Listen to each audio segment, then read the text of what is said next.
நம்ம இப்ப ஒரு சிறிய படக்காட்சியை பார்க்க போறோம். தயாரா? பார்க்கலாமா? ஒரு காட்டில் 2 பூனைகள் வாழ்ந்து வந்தன. ஒரு நாள் அவ்விரண்டு பூனைகளுக்கும் ஒரு ரொட்டி துண்டு கிடைத்தது. அந்த ரொட்டி துண்டுக்காக அவ்விரண்டு பூனைகளும் சண்டையிட்டன. எனக்கு வேண்டும் அந்த ரொட்டி, நான் தான் முதலில் எடுத்தேன். இல்லை, நான் தான் முதலில் அந்த ரொட்டியை கண்டுபிடித்தேன். எனக்கு தான் அந்த ரொட்டி துண்டு சொந்தம். முடியாது, கொடை என்னிடம். முடியாது, நான் கொடுக்க மாட்டேன். அவ்வழியே வந்த குரங்கு ஒன்று பூனைகள் சண்டை போடுவதை பார்த்தது. ரொட்டியை வாங்கி அதற்கு ஒரு நீதிபதி போல் சண்டையை தீர்த்து வைப்பதாக கூறியது. உங்கள் சண்டையை நிறுத்துங்கள். ஏன் இப்படி சண்டை போடுகிறீர்கள்? ஒரு ரொட்டிக்காக இப்படியா சண்டை போடுவது? சரி, நான் உங்கள் இருவருக்கும் இந்த ரொட்டியை சமமாக பங்கிட்டு தருகிறேன். சரியா? இரு பூனைகளும் ஒத்துக்கொண்டன. சரி சரி. சமமாக இல்லையே, இன்னும் கொஞ்சம் சாப்பிடலாம். ஐயோ, மறுபடியும் சமமாக இல்லையே, இன்னும் கொஞ்சம் சாப்பிடுகிறேன். சமமாக இல்லையே, இன்னும் கொஞ்சம் சாப்பிடுகிறேன். தந்திரம் நிறைந்த குரங்கு ரொட்டியை சம அளவாக பிரிப்பதாக கூறி கொஞ்சம் கொஞ்சமாக கடித்து தின்றது. இரு பூனைகளும் குரங்கு செய்யும் தந்திரம் அறியாமல் விழித்து கொண்டிருந்தன. இறுதியில் ரொட்டி தீர்ந்ததும் தந்திர குரங்கு ஓடிவிட்டது. ஐயோ, இந்த குரங்கு இப்படி நம்மை ஏமாற்றி விட்டதே. ஆமாம், நாம் இருவரும் ஒற்றுமையாக இருந்திருந்தால் நாமே ரொட்டி சாப்பிட்டு இருக்கின்றோம். பூனைகள் இரண்டும் தங்களது ரொட்டியை இழந்தன. பூனைகள் தங்களின் தவற்றை நினைத்து வருந்தின. இப்ப நம்ம இதுக்கு முன்ன நீங்க ஒரு படம், சிறிய படக்காட்சி பாத்தீங்க தானே? சரி, இப்போ காணொளி வழி உங்களுக்கு ஒரு கதையை காட்ட போறேன்.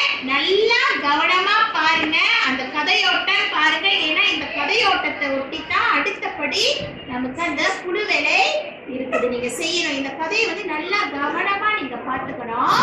சரியா? என்ன என்ன நடக்கிறது, அடுத்தபடி என்ன நடக்குதுன்றது நல்லா தெரியணும். கவனமா பாருங்க, கவனமா செவந்தெடுங்க. சரியா? நல்லா கேட்கணும். நீங்க தயாரா? தயார்.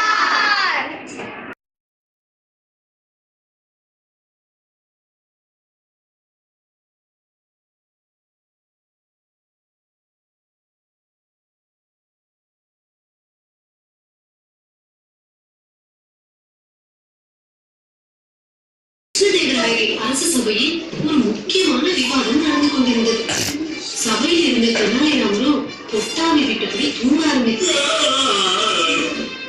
அதை கண்ட மன்னர், தெனாலி, இது உன் படுக்கை அறை அல்ல, ராஜசபை. நீ மரியாதை தெரியாமல் பொட்டாவி விடுகிறீர்களே.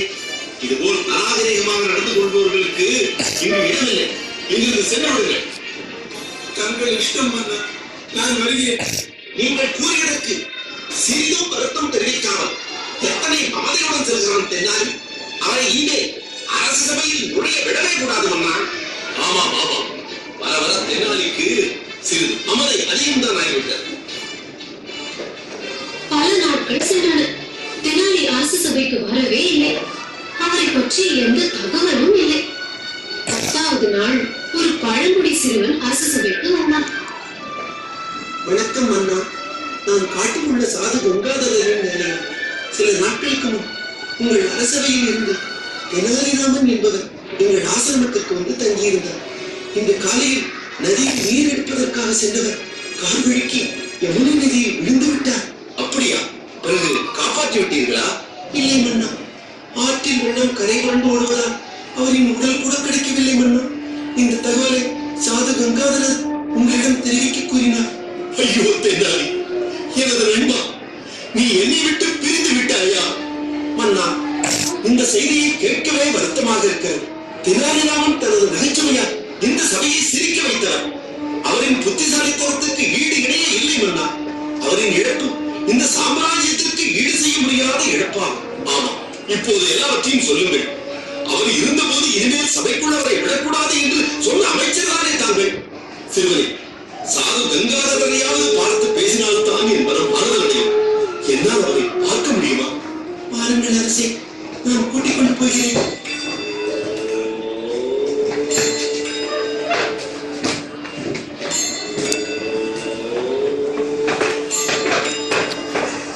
சாதுவே, வணக்கம்.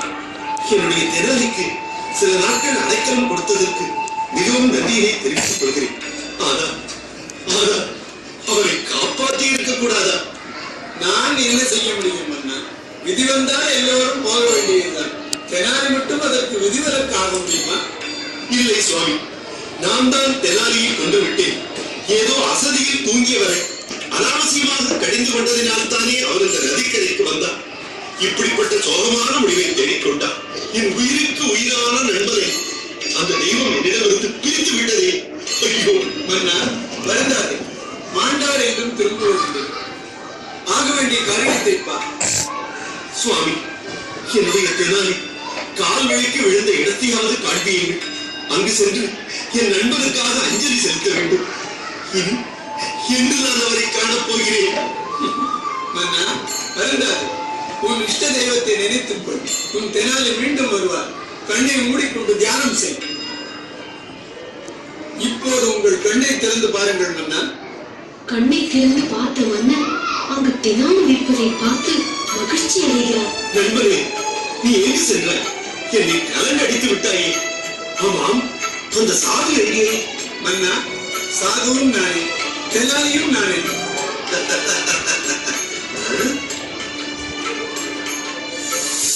என்ன பண்ணலே? கோபத்துல நாம நம்ம நண்பர்களோட சண்டை போட்டாலும் கடைசியில நட்பு தான் ஜெயிக்கணும். புரிஞ்சுட்டீங்களா? மெய்யான சிற்பி.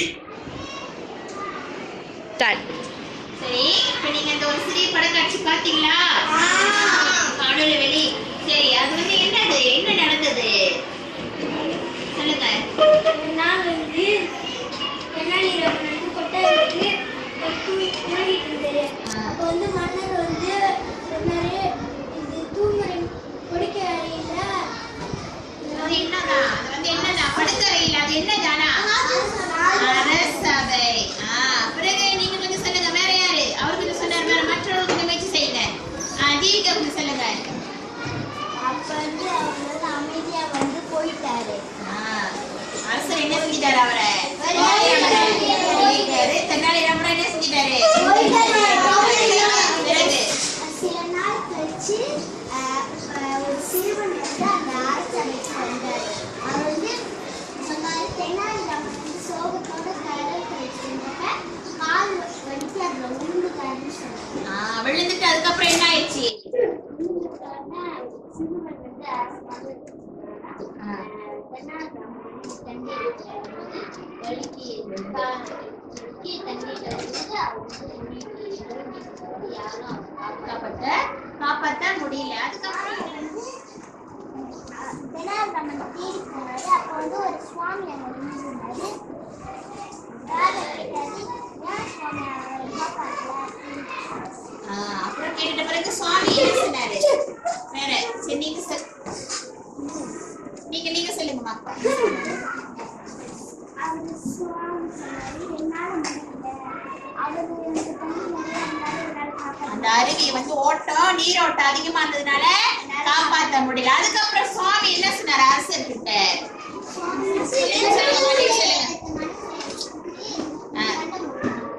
கண்ணா இஷ்ட தெய்வத்தை மனசுல நினைச்சிட்டு கண்ணை மூடுங்க, வருத்தப்படக்கூடாது அப்படின்னு சொன்னே. என்ன நடந்தது அதுக்கப்புறம்?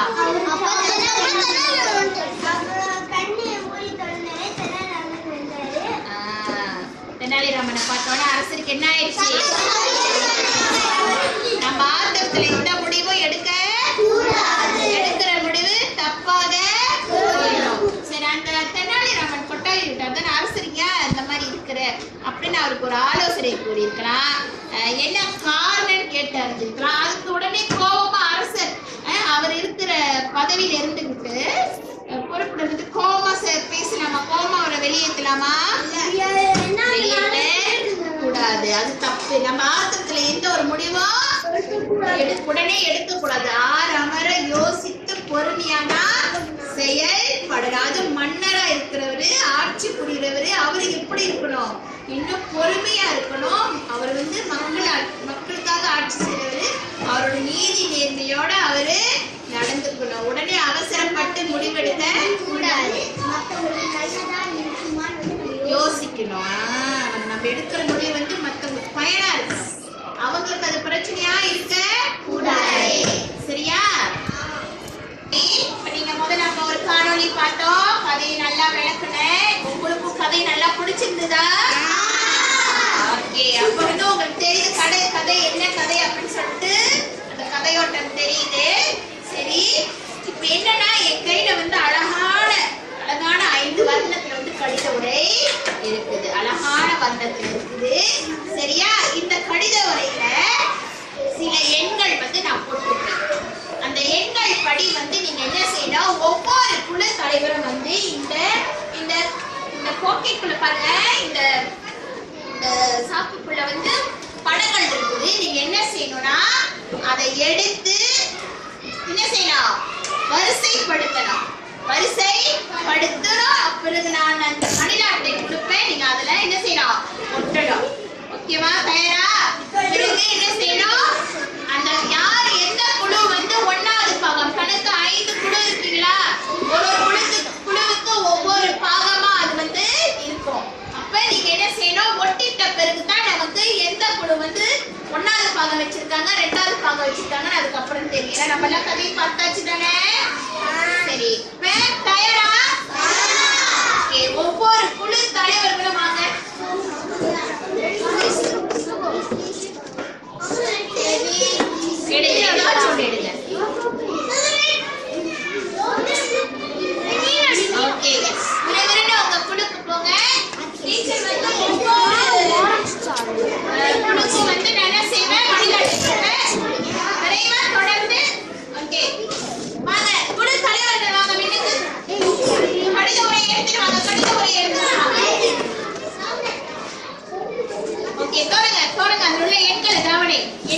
எண்கள் படி பிரவீனா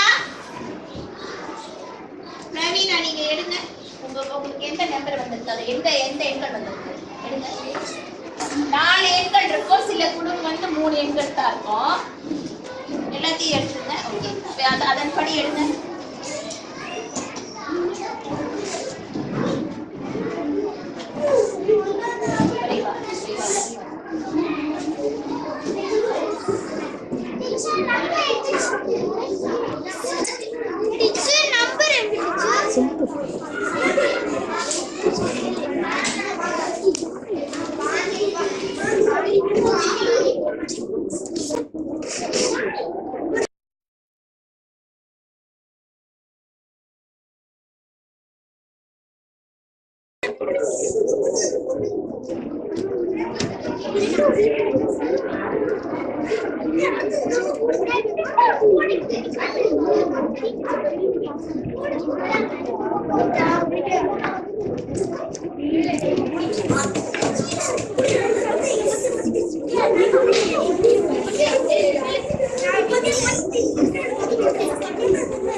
இப்ப நீங்க பார்க்கறது தென்னாலி முதல் படத்துல வந்து ஒரு அரண்மனை வந்து அந்த அரண்மனைக்குள்ள மன்னரும் நிறைய பேர் இருக்காங்க. அவங்களாம் கூடி பேசிட்டு இருக்கும்போது தென்னாலிராமன் வந்து தன்னுடைய கூட்டிகிட்டே என்ன நடந்தது சொன்னாங்கன்னா விலகடிச்சு அவங்க என்ன சொன்னாங்க? நாடகத்தின் தலைப்பு பிறகு அரண்மனை. என்ன நடந்தது? அரண்மனையில் என்ன நடந்தது? விவாதம் நடந்துட்டு இருக்கும்போது தென்னாலிராமன் என்ன செஞ்சாரா? கொட்டாவி விட்டு தூங்கிட்டு இருந்தாரா? ஓகே, நன்றி. கை வச்சிருக்கீங்க. ஓகே, பிரதிநிதி வாங்க.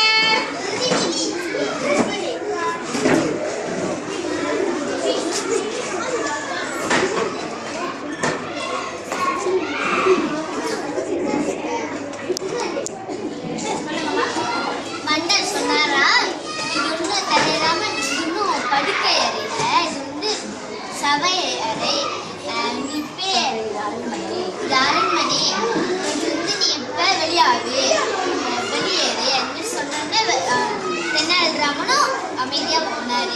அப்புறம் சில நாட்கள் கழிச்சு சிறுவன் வந்து அரண்மனைக்கு வந்து மன்னரிடம் சொல்கிறா, மன்னரே உங்கள் நண்பன் தண்ணீர் எடுத்து போகும்போது நண்பன்றது யாரு?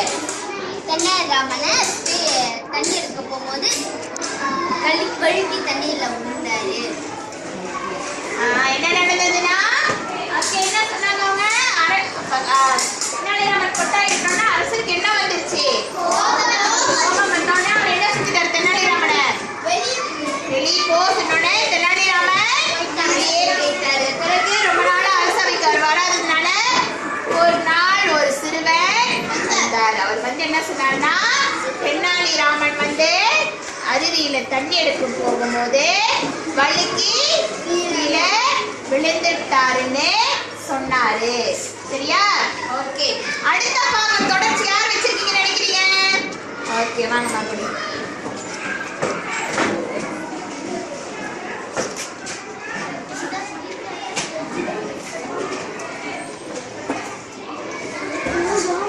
அதை கேட்ட மன்னர் அதிர்ச்சி அடைந்தார். சிறுவனும் நான் சாது கங்காதரன் இருக்கும் இடத்திற்கு என்னை அழைத்து சென்றார். அவர் போயிட்டு முனிவரை பார்த்தாரு. ஓகே, என்ன நினைச்சுன்னா அந்த விஷயத்தை கேட்டோன்னே அரசருக்கு என்ன ஆயிடுச்சு? ரொம்ப அதிர்ச்சி ஆயிட்டு என்ன செஞ்சாரு? சரி, அந்த சாது கங்காதரன்ற முனிவரோட இடத்துக்கு நான் போய் தென்னாலிராமன் எங்க விழுந்தாரோ அந்த இடத்துக்கு நான் போனோம், என்னை கூட்டி போ அப்படின்னு சொன்னோன்னே அந்த சிறுவனை என்ன செய்யறாரு? அவரை கூட்டிட்டு போறாரு. ஓகே, அடுத்த கதை தொடர்ச்சி யார் வச்சிருக்கீங்க? ஓகே, அடுத்த குழு வா. சரி வாங்க.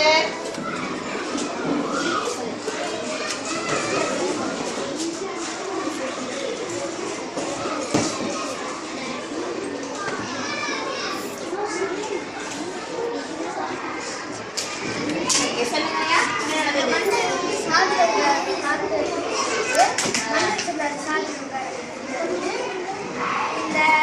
தென்னாலிராமன் வந்து செத்ததுக்கு நான் தான் காரணம் அப்படின்னு சொல்லி அவர் முன்னாடியே அழுதாங்க. சாதிகாரன் வந்து இல்லை கவலைப்படாத, எல்லாம் விதிப்படி தான் நடந்துச்சு.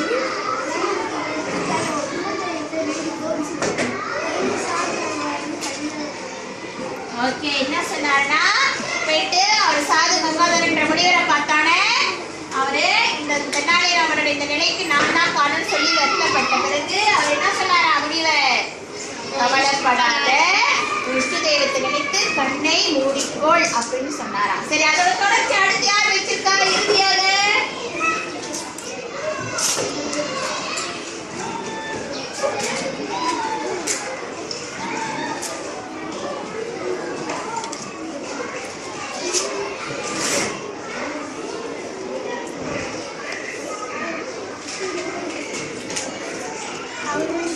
அரசர் வந்து கண்ணு மூடி திறந்தோடனே நான் வந்து தெனாலிராமனை பார்த்தாரு. அண்ணன் அரசர் கேட்டாரு, எப்படி நீங்க வந்த அப்படின்னு கேட்டாரு. உடனே தெனாலிராமன் சொன்னாரு, சாதும் நானே தெனாலிராமனும் நானே சொன்னாரு. அப்ப சொல்லிட்ட பிறகு அரசர் வந்து தெனாலிராமனை வந்து கட்டி பிடிச்சுக்குவாரு. அப்போ வந்து இந்த கதை வந்து நம்மளுக்கு என்ன உணர்த்துதுன்னா, நம்ம கோபப்பட்டு எந்த முடிவு எடுக்கக்கூடாது. எடுத்த அந்த முடிவு வந்து மற்றவங்களுக்கு நல்லதா இருக்குமான்னு நம்ம எப்படி தீர்ப்பு வழங்கலாம்? பொறுமையா நீதி நேர்மையுடன் யோசித்து தான் செயல்படும். அவசரப்பட்டு எடுக்கிற முடிவு என்னாகும்? தவறுதலா போயிடும். சரியா? ஓகே, நன்றி. நல்ல சிறப்பா செய்தீங்க. எல்லாருக்கும் உங்களுக்கு ஒரு பாராட்டு.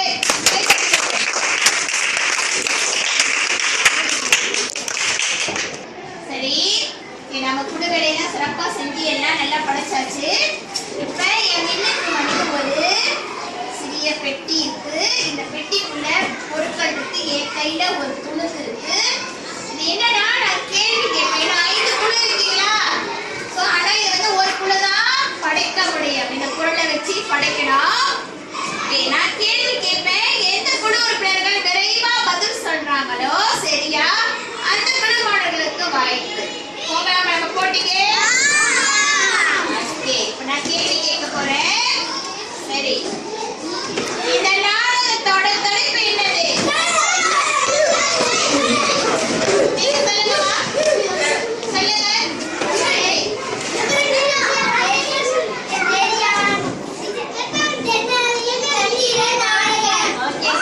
அடுத்த ஒரு கேள்வி இருக்கு. இந்த கதையில எத்தனை கதாபாத்திரங்கள் இருக்காங்க? ஓகே, எப்படி சொல்லுங்க. என்னென்ன கதாபாத்திரங்கள் சொல்லுங்க. சேதுமாதவன், தெனாலிராமன், அரசர், சிறுவன், அமைச்சர். ஓகே, அவங்க ஓகே. அந்த முடிவு அமைச்சர், அரசர், சிறுவர், தெனாலிராமன். ஓகே, எந்த குழு சிறப்பா பதில் சொன்னாங்க? 2 கேள்விக்கும் அந்த குழு. சரி, அந்த குழுவோட பிரதிநிதி வாங்க. சரி, நீங்க வந்து இப்ப என்ன செய்யற? இந்த பெட்டி இருக்கு. இந்த பெட்டி வந்து திறந்து இப்ப என்ன இருக்கு நம்ம பார்க்க சொல்லலாமா அவங்கள? என்ன இருக்கு, என்ன செய்யணும் பார்க்கணும்ல, நம்மளும் பார்க்கணும்ல.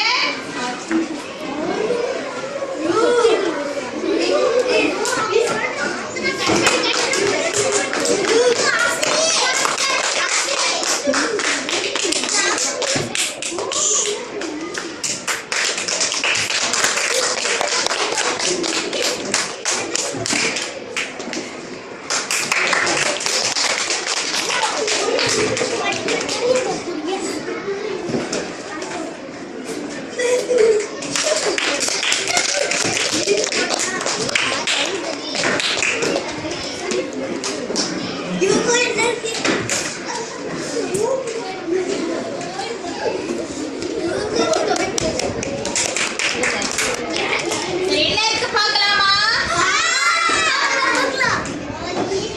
என்ன இருக்கு? விரைவா எடுங்க.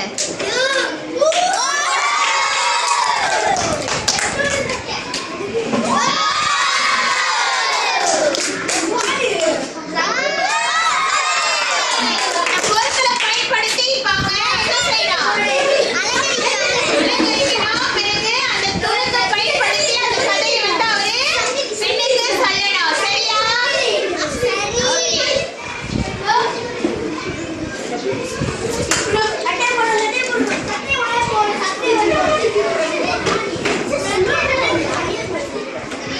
இப்ப நம்ம ஒரு பெட்டியில பொருள்லாம் கொடுத்தோமா? குழு கேள்விக்கு பதில் சொன்னாங்களே. இப்ப எல்லாம் தயாராயிடுச்சு. அவர் யாரு? வாங்க, நீங்க வாங்க. எவ்வளவு அழகா இருக்காரு பாருங்க. அழகா இருக்காரா? அழகா இருக்காரா? யார் இவர்? மன்னர் அல்லவா? மன்னர். சரியா? மன்னர்.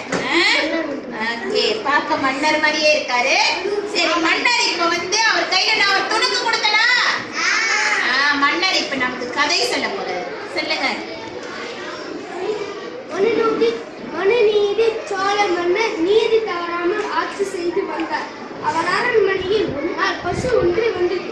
பசு அரசரிடம் தனது கண்டுக்குட்டை ஒரு மகன் அரசரின் மகன் தேர் வெற்றி கொண்டு விட்டான் என்று அழுதது. மனுநீதி சோழ மன்னருக்கு அதிர்ச்சியாக இருந்தது. உடனே மன்னர் அரசர் இளவரசரை சபைக்கு அழைத்து சொன்னார். கன்றுக்குட்டியை கொன்ற உமக்கு மரண தண்டனை விதிக்கிறேன். அதே தெருவில் இடரச் செய்து நீர் மடிய வேண்டும். இதுவே எமது தீர்ப்பு.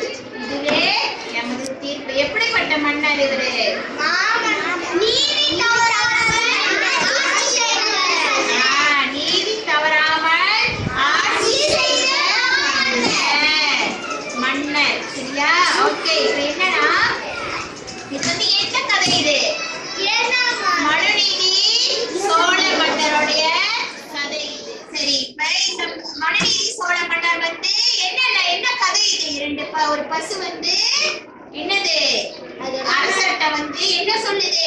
உங்களுடைய மகன் என்னோட குட்டியை தேடி கொண்டுட்டாரு. அவங்க பசு சொல்லும் போது மன்னர் என்ன செய்யறாரு? உடனே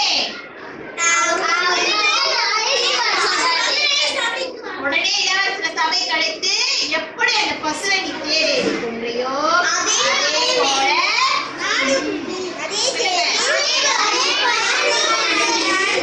காவியா சொல்லுங்க.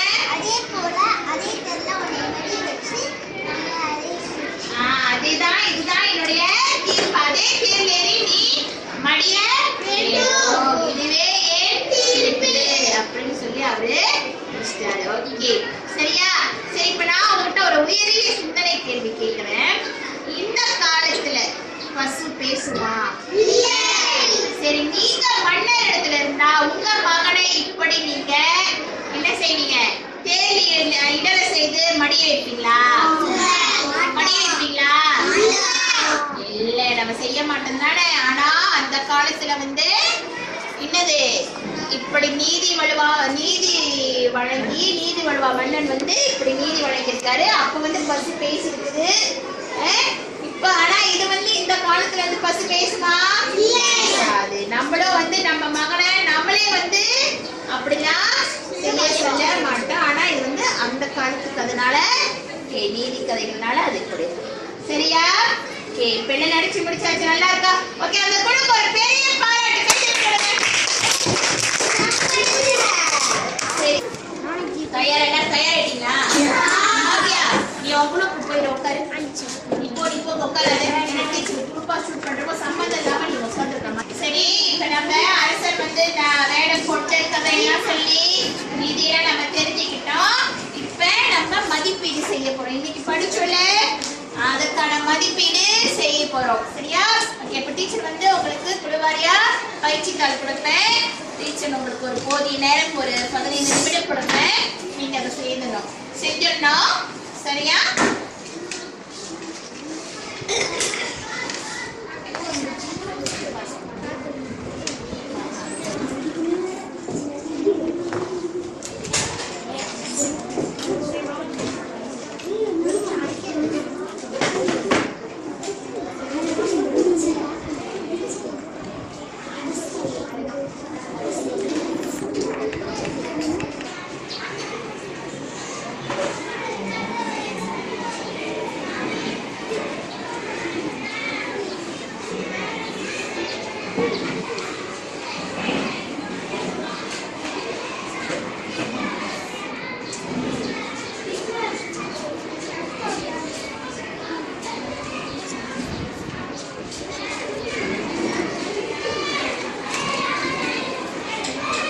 எல்லாமே நம்ம படித்ததுன்னா உங்களால செய்ய முடியும்.